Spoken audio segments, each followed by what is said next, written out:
Greetings, class. I wanted to take a couple of minutes and share with you some thoughts after having looked over your Week 6 IRRs, and which will hopefully offer you some feedback as you respond to one another and as you submit your IOWs later in the week. A handful of you acted as though, or wrote as though, actuarial assessment and classification systems are two totally separate things, and they're really not. In addition, there was a little bit of misunderstanding about what's meant by actuarial assessment. An actuarial assessment simply means an assessment of factors that are based on research, that possess some level of validity in the research. Put another way, it means that research was done to help identify what items best predict future criminal behavior, in other words, risk, and then actuarial risk assessments are those assessments that utilize, that compile those items into some kind of an objective scale. So actuarial, many of you also delineated between static factors and dynamic factors. Static risk factors are those factors that don't change with intervention. For an example of a static factor would be if you were convicted of DUI 5 years ago. That's an item in your history that will always be there. It's part of your criminal history. Therefore, criminal history by definition is static. It really can't change. Dynamic factors are those that can change.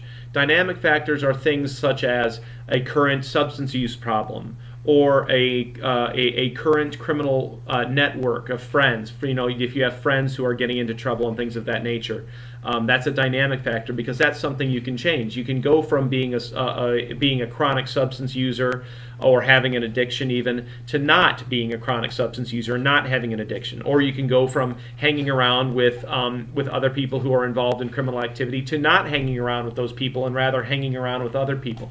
So actuarial instruments, as many of you noted, have been around since the early 20th century. Most of you made note of the Burgess scale, which is in many respects regarded as one of the first actuarial assessments.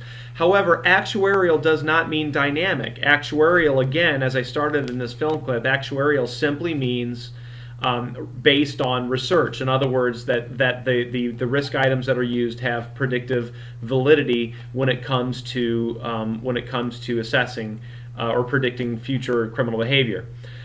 A classification system simply means that an agency is making decisions based on assessment, decisions classifying offenders into bands or categories of risk, like low risk, medium risk, and high risk. Someone who's low risk has a low propensity to commit criminal behavior. Someone who's high risk has a high propensity to commit criminal behavior.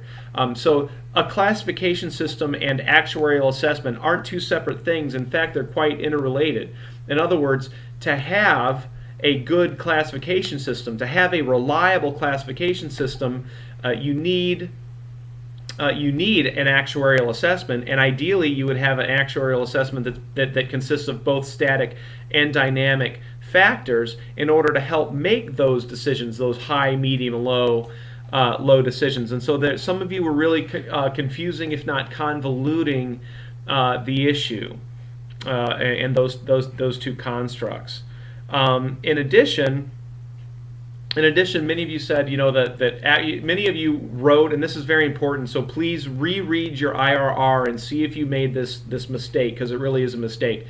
In your writings, many of you wrote as though actuarial assessment and classification systems are treatment systems. They're not. The actuarial assessments and classification systems are methods by which probation officers, community supervision officers, and parole officers can classify their offenders and implement the risk and need principles. But actuarial assessments and classification systems are not treatment interventions in and of themselves. They are tools that help officers deliver supervision, and they are tools that help officers make recommendations for treatment, but they're not programs in and of themselves. And so many of you said something to the effect of offender classification systems help the offender. Well, they really don't. I mean, in an abstract kind of way, they do in the long term, but really, actuarial assessments and classification systems are there to help the officer in the agency. In addition, one last thing before I cut this off, I'm trying to keep my films a little bit shorter than usual. Please make sure that you answer the question. Some of you are still, not many of you thankfully, but some of you are still using a quote from one or more of the articles, and it's sort of like, okay, check, I've used the material, and then you go off in the left field and you never answer the question.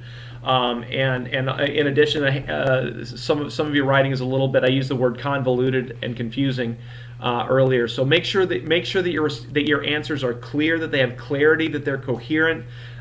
If you are writing your assignments and doing your entries on a mobile device, especially a phone, I encourage you not to do that.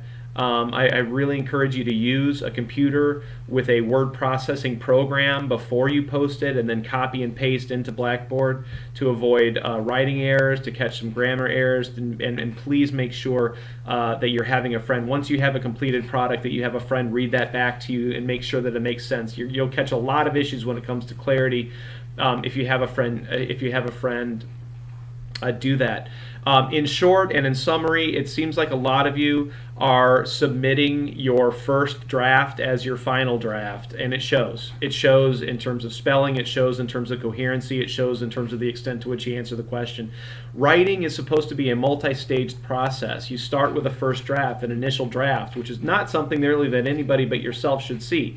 So you write it, you review it, you make changes. You read it again, you make more changes. You have a friend read it, they give you feedback, you make more changes. You make absolutely certain that it's good writing, that it answers the question, and then you submit it onto Blackboard. Don't submit your first draft. And again, please don't do your assignments on a phone if you can possibly help it. All right, sorry that went on a little bit longer than I meant to. Good luck this week. Please, when you submit your RTOs to your peers, please make sure that you are advancing the discussion and giving